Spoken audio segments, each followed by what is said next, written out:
Hello there, my name is Dominic and today I'm back with the Boschmann equalizer for another video, and today I'll be answering this question I received on my review.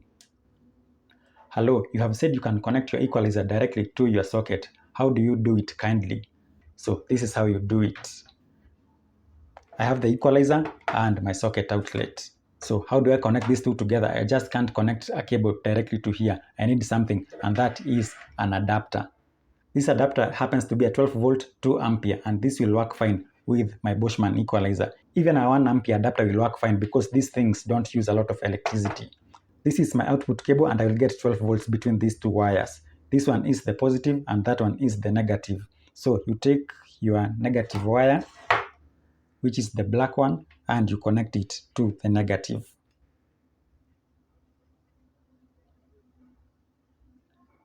Now we have already connected our ground wire to the negative of our adapter.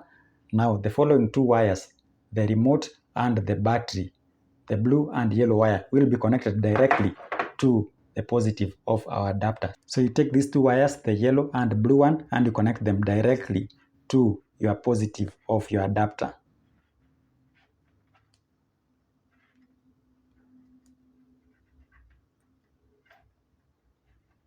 Like that. And now when you connect these to your mains, the adapter will power on. Now please note, you must use a 12 volt adapter. Do not use a 5 volt or a 20 volt adapter. It must be 12 volts because this Boschmann equalizer, it is a car audio product, and car audio product require 12 volts to operate. As long as I'm here, let me answer the next question. Very helpful. Thank you very much. Do a separate one where you introduce a crossover to the above setup.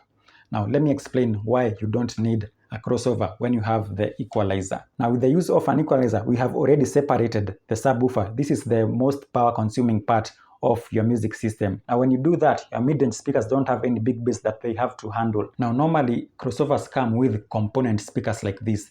That is the woofer and those are the tweeters. A crossover looks something like this. You connect your amplifier output to the amplifier, then your tweeter and woofer separately over here. And the purpose of crossovers is usually to separate the power going to the woofer and the tweeters, because the tweeters can't handle any bass sound, but the woofers will. So that's how easy it is to connect. But in the future, when I buy a crossover, I will definitely make a video about that. If you found this video helpful, then a thumbs up will be much appreciated. You can subscribe for more content like this one. So that's it. Thank you for watching. Let's meet in the next video, and goodbye.